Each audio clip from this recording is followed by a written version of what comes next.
Hello बच्चों, हम आज आप लोगों को वीडियो नंबर 2 नॉमेनक्लेचर का बताने जा रहा हूँ। लेकिन मैं आपको प्रिंसिपल बताऊँगा, रूल्स नहीं बताऊँगा। इंटरमीडिएट में बहुत ज़्यादा ढेर सारे रूल्स हैं कि एल्केन लिखने के ये रूल्स हैं, एल्कीन के ये है, एल्कोहल का यह रूल है, ईथर का यह रूल है। तो हम रूल्स के बारे में यहाँ चर्चा नहीं करेंगे। हम आपको प्रिंसिपल बताएंगे कि उसमें सिद्धांत क्या इन्वॉल्व है। आप खुद ही नॉमेनक्लेचर कर लेंगे, क्योंकि रूल्स का अपवाद होता है लेकिन सिद्धांत का कोई अपवाद नहीं होता। तो हम आपको सिद्धांत के जरिए इस आईपीएसी नॉमेनक्लेचर को बताने का प्रयास करेंगे।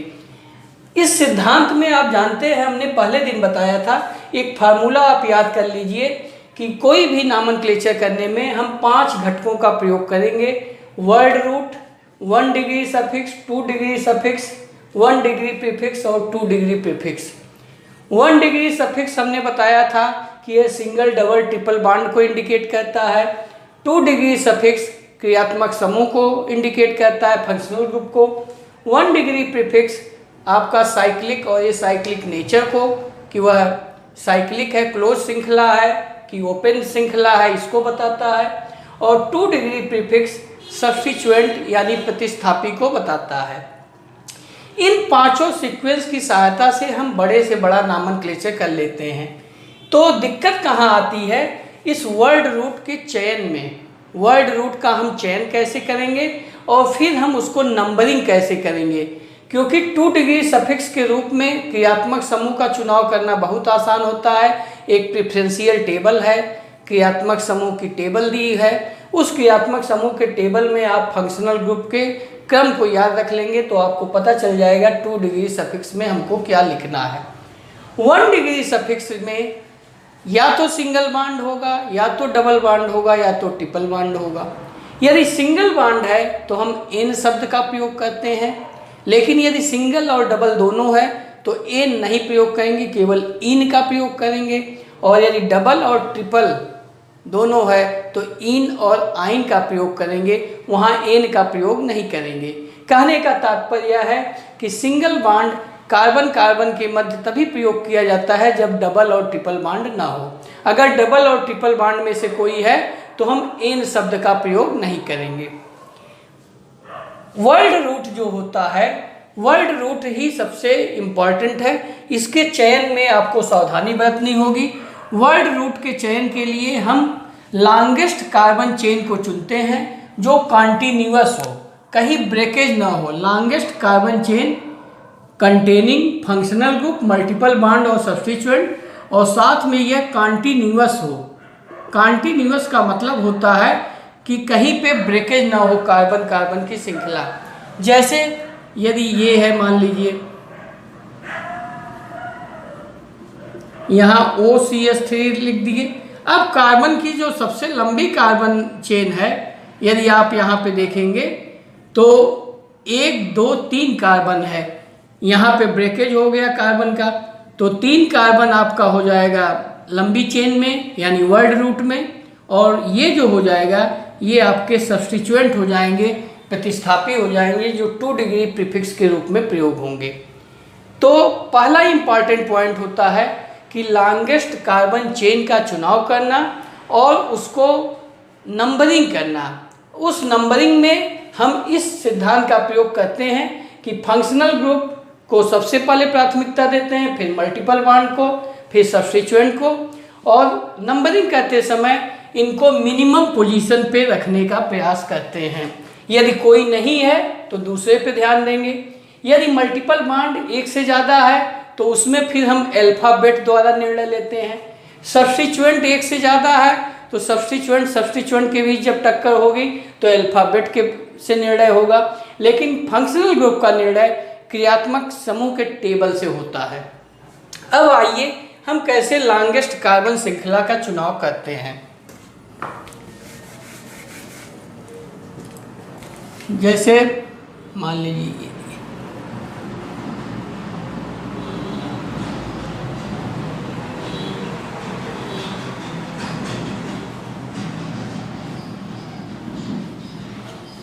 इसमें लॉन्गेस्ट कार्बन चेन का चुनाव करने में कार्बन किनारे पे एक यहाँ पे है, एक किनारा यहाँ है, एक किनारा यहाँ है, एक यहाँ। तो इन्हीं किनारों की मदद से हम लॉन्गेस्ट कार्बन चेन का चुनाव करेंगे। तो यहाँ से यहाँ तक कार्बन की गिनती करें तो 1 2 3 4 5 6 7 यानी 7 है। 1 2 3 4 5 6 7। यदि यहाँ से यहाँ तक गिनती करें तो 1 2 3 4 5 6 है। यहाँ से यहाँ तक है तो 1 2 3 4 5 6 है। तो कहने का तात्पर्य है कि सबसे लंबी कार्बन चेन यही आपकी है जिसमें 7 कार्बन है। तो 7 कार्बन का कंटिन्यूअस चेन हो गया जो वर्ड रूट होगा। और ये आपका एक कट लग गया और एक कट यहाँ लग गया, तो 2 प्रतिस्थापी है, 2 सब्स्टिट्यूएंट है जो कि 2 और 5 पोजीशन पे है।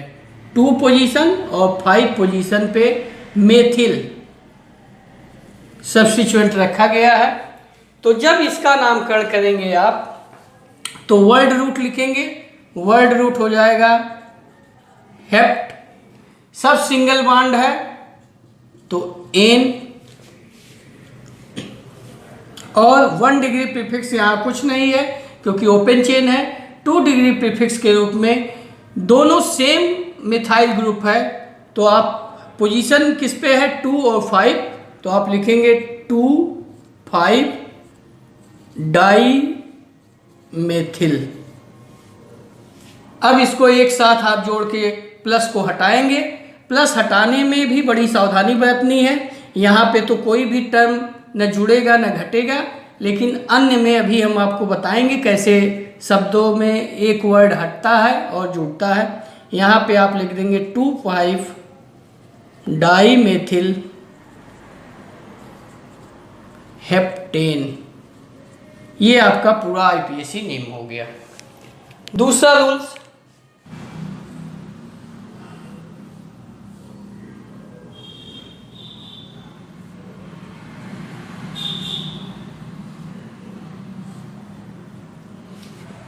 यहाँ पे यदि आपको नॉमेनक्लेचर करना हो तो देखिए कैसे करेंगे। कार्बन की श्रृंखला का चुनाव करने में एक कार्बन यहाँ है, एक कार्बन यहाँ है, यहाँ लिख दीजिए CH3 CH3। तो 1 2 3 4 5 6 7 8, यहाँ तक 8 हुआ।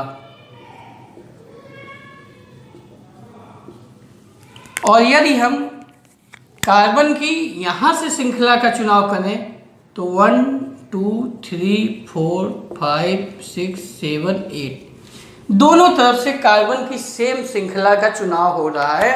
8 कार्बन दोनों तरफ से लॉन्गेस्ट कार्बन हो रहा है। तब हम कैसे निर्णय लेंगे? यदि हम इस इधर से चुनाव करते हैं तो एक सब्स्टिट्यूएंट 3 पोजीशन पे ये आता है, ये सब्स्टिट्यूएंट हो जाएगा। लेकिन यदि हम 1 2 3 यहाँ से चुनाव करते हैं तो एक छोटा सब्स्टिट्यूएंट ये होगा और एक सब्स्टिट्यूएंट ये हो जाएगा। यदि हम स्ट्रेट चेन लेते हैं तो 2 सब्स्टिट्यूएंट आ रहे हैं, मेथिल और एथिल। और यदि हम ये साइड वाला चेन ले रहे हैं तो भी कार्बन की वही चेन आ रही है 8 कार्बन की, लेकिन इसमें केवल एक सब्स्टिट्यूएंट हो रहा है और वो भी कॉम्प्लेक्स सब्स्टिट्यूएंट हो रहा है, माने सब्स्टिट्यूशन के बाद सब्स्टिट्यूशन। तो ऐसे में हम जब जो निर्णय लेते हैं उस कार्बन की चेन को चुनते हैं जिसमें मैक्सिमम नंबर ऑफ सब्स्टिट्यूएंट हो, अर्थात ये वाली चेन चुनेंगे 1 2 3 4 5 6 7 8। तो इस प्रकार से एक मेथिल ग्रुप और एक एथिल ग्रुप हो जाएगा। तो ये नामकरण हो जाएगा आपका ऑक्ट एन है, और 2 पे मेथिल और 3 पे एथिल। तो 2 पे मेथिल है और 3 कार्बन पे एथिल है। अल्फाबेट में यम पहले आता है कि ई, तो ई पहले आता है, तो आप लिखेंगे 3 एथिल, उसके बाद डैश लगाएंगे क्योंकि यहाँ फिर हम नंबर लिखेंगे 3 एथिल 2 मेथिल ऑक्टेन। तो नामकरण हो गया आपका 3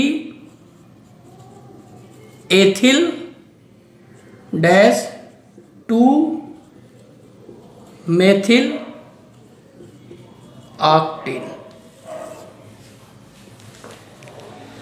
जहाँ पे भी डिजिट और अल्फ़ाबेट एक साथ लिखना होता है तो डैश लगाते हैं, और दो नंबर एक साथ लिखना होता है तो कॉमा लगाते हैं। तीसरा पॉइंट,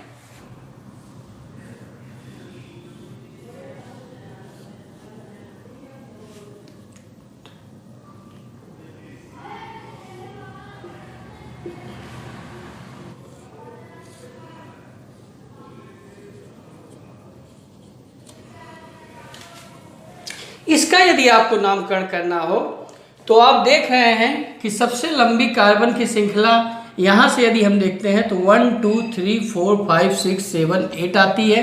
यदि यहाँ से हम कहते हैं तो 1 2 3 4 5 6 7 8 दोनों तरफ से सेम आती है।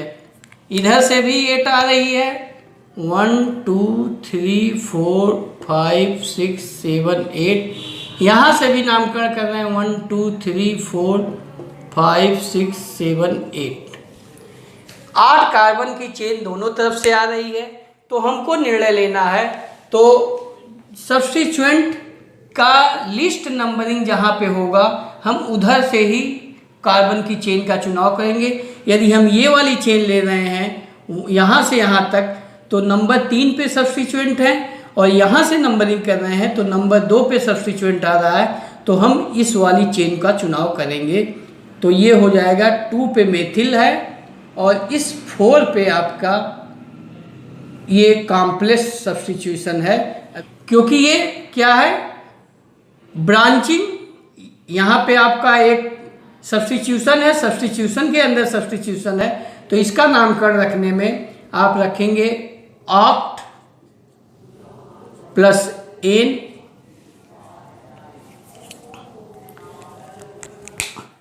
और ये 2 पे आपका मेथिल ग्रुप है, 2 पे मेथिल है, और ये जो है 4 पे 4 से कनेक्शन है, तो यहाँ से 1 2 3, तो ये 3 कार्बन की चेन हो जाएगी। उस पर फर्दर सब्स्टिट्यूशन ये है तो ये 1 मेथिल और प्रोपिल हो जाएगा, यानी ये आपका है 1 मेथिल प्रोपिल, और कहाँ से जुड़ा हुआ है, 4 कार्बन से। तो इस प्रकार से आप लिखेंगे 4 1 मेथिल प्रोपिल। ये कॉम्प्लेक्स सब्स्टिट्यूशन है, क्योंकि सब्स्टिट्यूशन के अंदर सब्स्टिट्यूशन है, और ये सिंपल सब्स्टिट्यूशन है। क्योंकि ये सब्स्टिट्यूएंट के अंदर सब्स्टिट्यूशन नहीं है। यहाँ पे फर्दर सब्स्टिट्यूशन होने के लिए इसका नामकरण करने में आपको कोष्टक में लिखना पड़ता है। अब यहाँ पे ये यम है, यहाँ पे भी यम है, तो हम चूँकि 2 नंबर पहले आएगा और यम अल्फ़ाबेट में दोनों बराबर पोजीशन पे आ रहे हैं, तो इसको पहले लिखेंगे। नंबरिंग में भी ये पहले आ रहा है, तो 2 मेथिल, ये डैश हो जाएगा 4 1 मेथिल प्रोपिल। यहाँ चाहे तो आप न भी लगाएं, ये लगा दिए। तो इस प्रकार से ये नामकरण हो जाएगा, ये प्लस हट जाएगा, तो 2 मेथिल 4 1 मेथिल प्रोपिल ऑक्टेन। चौथे प्रकार का देखिए,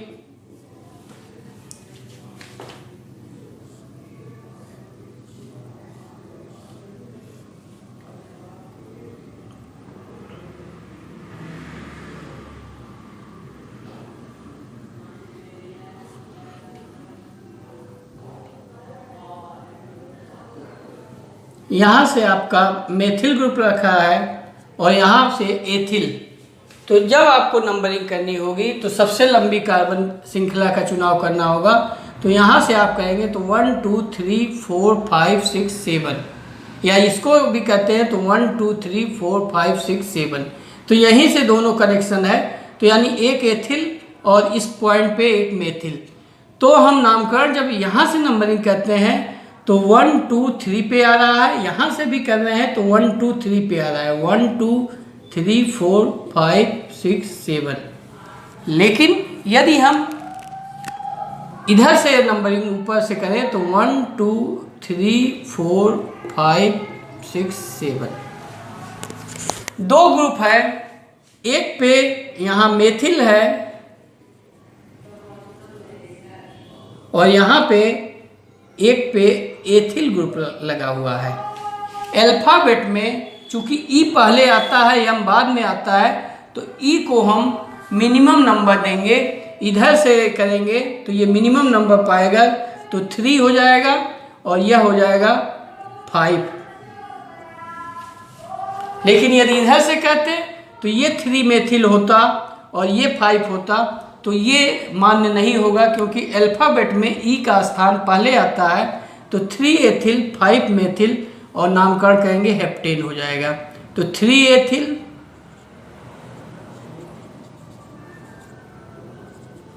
5 मेथिल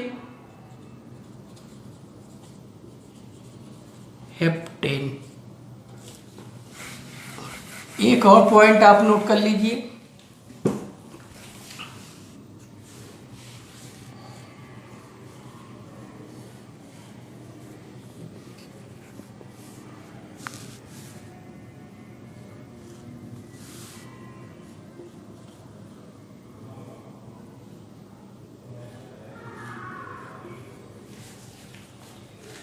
अब इसका नामनक्लेचर आपको करना होगा।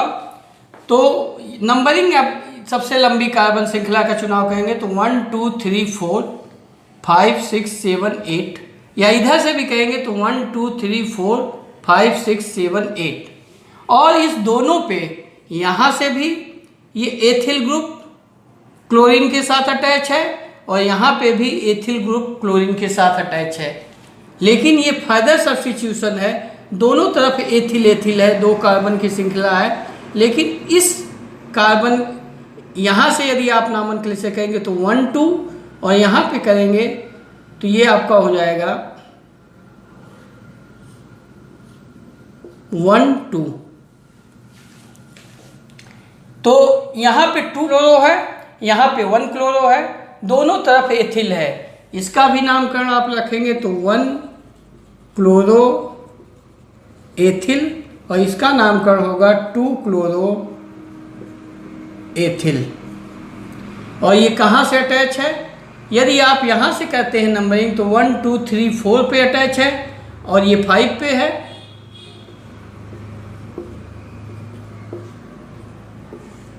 लेकिन यदि आप नंबरिंग इधर से करते हैं तो ये 4 हो जाएगा, ये 5। तो हमको निर्णय लेना है कि किसको हम नंबरिंग इधर से करें कि इधर से करें। तो हम सदर नंबरिंग उधर से करेंगे जिधर से फर्दर सब्स्टिट्यूशन लोअर नंबर पाएगा, यानी 1 chloro ethyl is most minimum number पाना चाहिए इसकी तुलना में, 2 क्लोरो एथिल की तुलना में, क्योंकि यहाँ पे 2 कार्बन दूसरे कार्बन पे सब्स्टिट्यूशन है, यहाँ पे सब्स्टिट्यूशन पहले कार्बन पे है। इसका नामकरण करेंगे 4 पे 1 क्लोरो एथिल है तो लिखेंगे 4 कोष्टक में 1 क्लोरो एथिल, और 5 पे है 2 क्लोरो एथिल तो उसको लिखेंगे 5 2 क्लोरो एथिल, और 8 कार्बन का चेन है तो लिखेंगे ऑक्टेन। इस प्रकार से इसका नामनक्लेचर हो गया।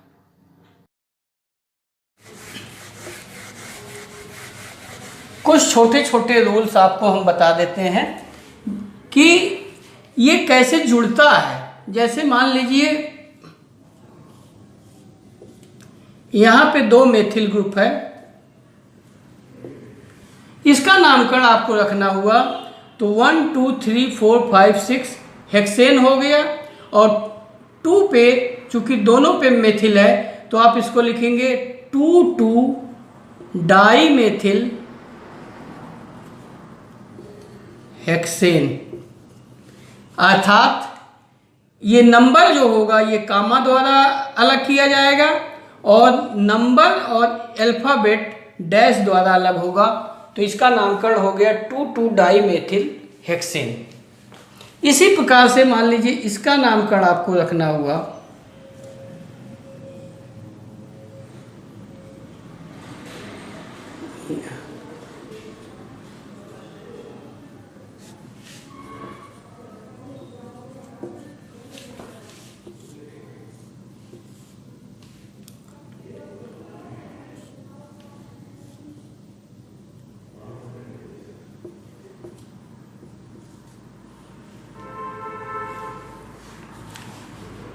यदि यहाँ पे आप देख रहे हैं तो 1 2 3, तो ये 2 हो जाएगा, ये 3 हो जाएगा, 4 5 6।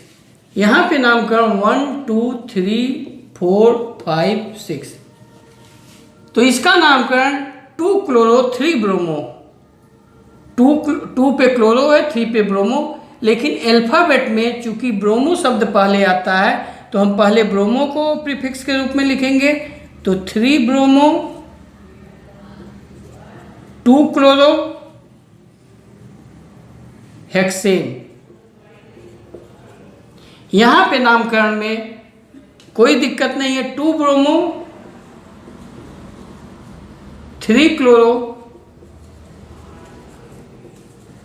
हेक्सेन। एक और दिक्कत आती है कि यदि सेम ग्रुप सब्स्टिट्यूशन हो और कोई डिफरेंट सब्स्टिट्यूशन हो तब हम नॉमेनक्लेचर कैसे करते हैं।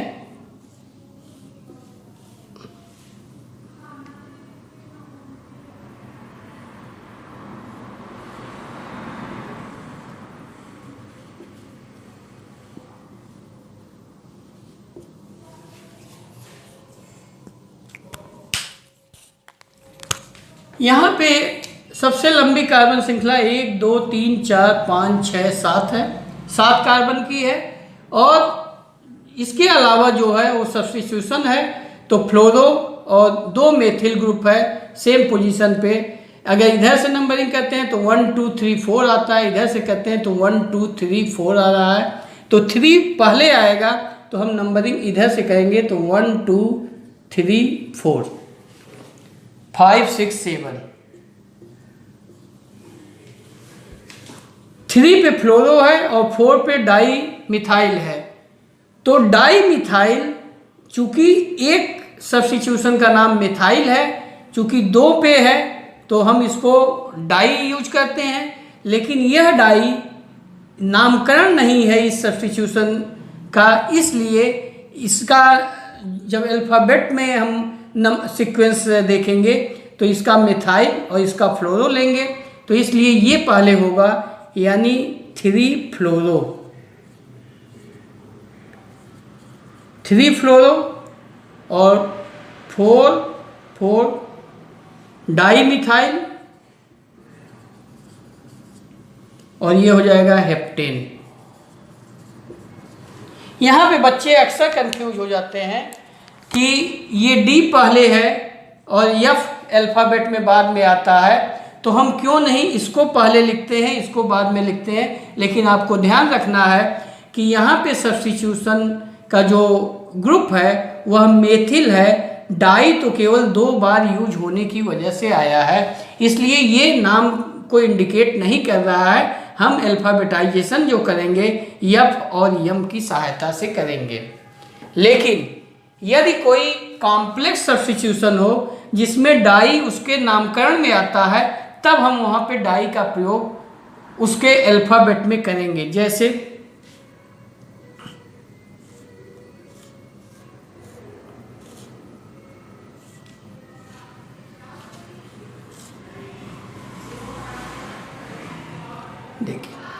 ये देखिए यहाँ पे 1 2 3 4, इस 1 पे आपका यहाँ डाई मेथिल और इथाइल है, यहाँ से 1 2, तो 1 पे डाई मेथिल एथिल, ये कहाँ से जुड़ा है, 1 पोजीशन से। और यहाँ पे 4 मेथिल है, तो यह मेथिल बाद में आएगा और ये हो जाएगा साइक्लोहेक्सेन। देखो बेटा, ये कॉम्प्लेक्स सब्स्टिट्यूशन है, क्योंकि सब्स्टिट्यूशन के अंदर सब्स्टिट्यूशन है, तो इसका नामकरण हम छोटे कोष्टक में रखते हैं। तो 1 डाई मेथिल एथिल, ये चूंकि इसका वास्तविक नाम है तो यह डी, और इस यम में अल्फ़ाबेटाइजेशन करने में हम इस यम को बाद में रखेंगे और इसको पहले रखेंगे। और यदि ये सेम ग्रुप मान लो 2 बार आ जाए तो हम इस डाई का प्रयोग यहाँ नहीं करेंगे, तब 20 का प्रयोग करेंगे। जैसे यही मान लीजिए कंपाउंड हो, हम लिख दें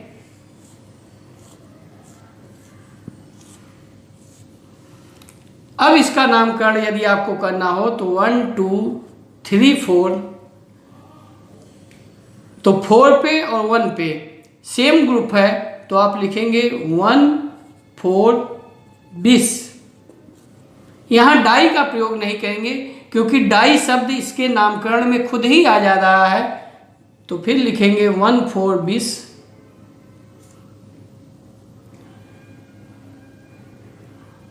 one 1 di methyl ethyl cyclohexane. तो ये नामकरण आपका हो जाएगा। तो इस प्रकार से हमने महत्वपूर्ण चीज़ों को लॉन्गेस्ट कार्बन चेन में किस प्रकार से सब्स्टिट्यूएंट को हम चुनते हैं वह हमने आपको बता दिया। यदि मान लीजिए डबल बॉन्ड और ट्रिपल बॉन्ड आते हैं तब हम क्या निर्णय लेंगे, इसको थोड़ा समझ लीजिए और फिर हम कैसे यहाँ पे किस वर्ड को छोड़ेंगे और किस वर्ड को बढ़ाएंगे। डबल बॉन्ड और ट्रिपल बॉन्ड के रूप में 1 डिग्री सफिक्स का प्रयोग होगा। तो यदि डबल बॉन्ड और ट्रिपल बॉन्ड है तो इन और वाइन दोनों प्रयोग होंगे, लेकिन चूंकि 2 वावेल एक साथ नहीं हो सकते तो ई शब्द हट जाता है, वाई रह जाएगा, तो ये मिल के हो जाएगा इन आई। कहने का मतलब ये है कि यदि 1 डिग्री सफिक्स में ए ई आई ओ वाई आ रहा है और उसके पहले चूंकि 1 डिग्री सफिक्स के रूप में एन इन या आइन आता है तो जो ई शब्द होता है उसको हटा दिया जाता है। यदि बाद में चाहे वो सेकेंडरी सफिक्स के रूप में ये ए ई आई ओ यू आया हो, चाहे 1 डिग्री सफिक्स के रूप में ए ई आई ओ यू आया हो, तो इसमें से 2 वावेल एक साथ नहीं प्रयोग होते, तो एक वावेल को पहले वावेल को हटा दिया जाता है ताकि आपको नाम लेने में असुविधा ना हो। जैसे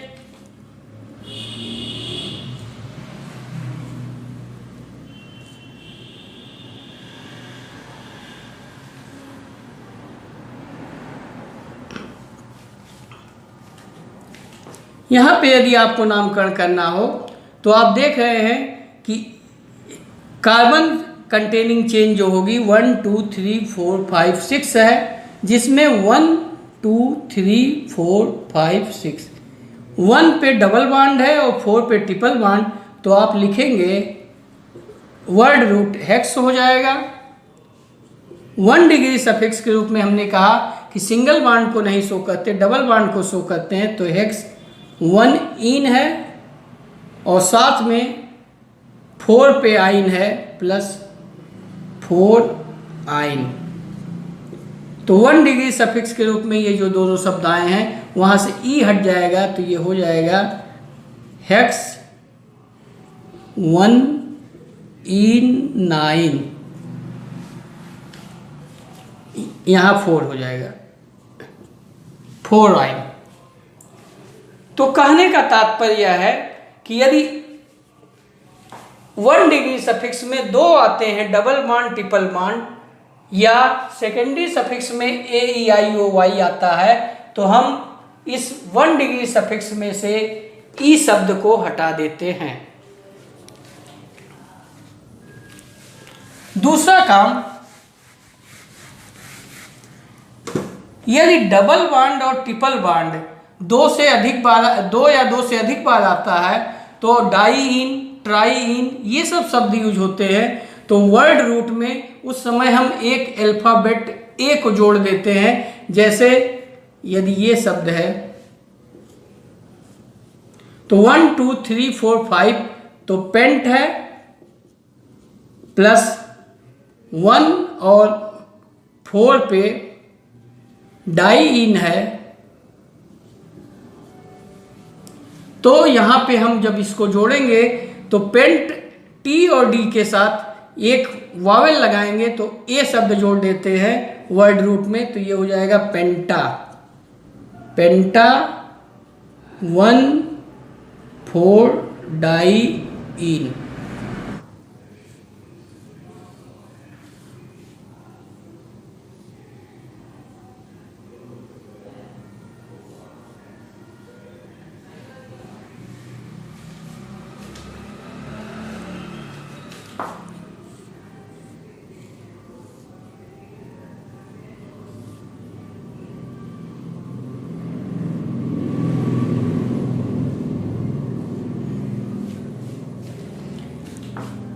अब यहाँ पे आप नंबरिंग करेंगे तो 1 2 3 4 5 6 7 है। तो चूंकि second double bond minimum number पाता है मल्टीपल बॉन्ड में, तो हम नंबरिंग इधर से करेंगे क्योंकि 1 2 3 4। तो ये हो जाएगा हेप्ट 2-इन 4-आइन, हेप्ट 2-इन और 4-आइन। लेकिन यदि दोनों तरफ से नंबरिंग करने पे पोजीशन सेम आए, डबल बॉन्ड की इधर से कर रहे हैं तो 1 2 आ रही है, इधर से भी ट्रिपल बॉन्ड की 1 2 आ रही है, तो अब हमको निर्णय लेना है कि डबल बॉन्ड को महत्व दें कि ट्रिपल बॉन्ड को। तो यहाँ पे जब मल्टीपल बॉन्ड के बीच आपस में टक्कर होती है तो हम अल्फ़ाबेट से निर्णय लेते हैं। तो अल्फ़ाबेट में चूंकि ई शब्द पहले आता है, वाई शब्द बाद में आता है, तो हम इन को महत्व देंगे। तो इसको हम 2 पोजीशन देंगे, इसको आगे बढ़ा देंगे तो 3 4। तो इस प्रकार से ये हो जाएगा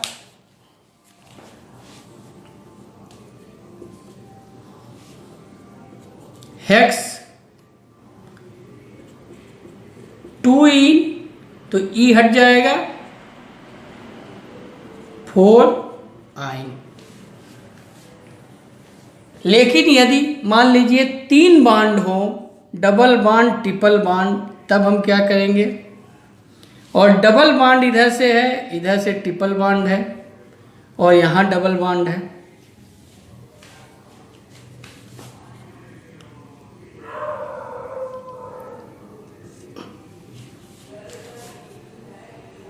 अब नंबरिंग करने में आपके सामने अब समस्या उठ खड़ी होती है कि हम नंबरिंग इधर से करें कि इधर से। इधर से यदि करते हैं तो 1 2 3 4 5 6 7 आ रहा है, तो 1 2 3 4 5 6।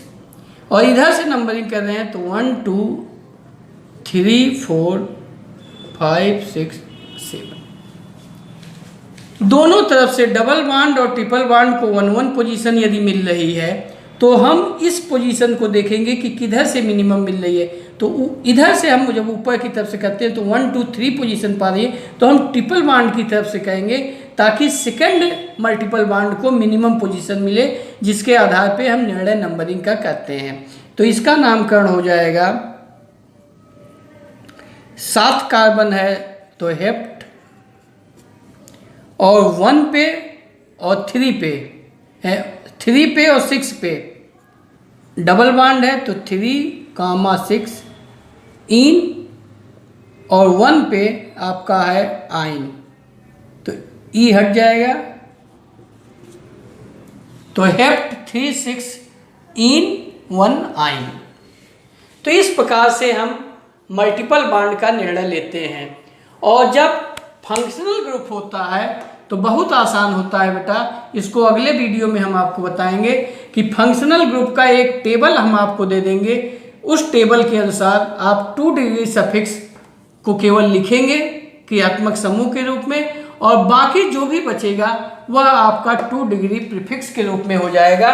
और इस प्रीफिक्स का में यदि एक से ज़्यादा सब्स्टिट्यूएंट है तो यह अल्फ़ाबेट के हिसाब से सीक्वेंशियल आर्डर में लिखे जाते हैं। तो थैंक यू बेटा। अब आपका ये दूसरा IPSC नॉमेनक्लेचर का वीडियो समाप्त हो गया। यदि आपको मेरी बात समझ में आ रही हो तो लाइक और सब्सक्राइब करना मेरे चैनल को न भूलिए।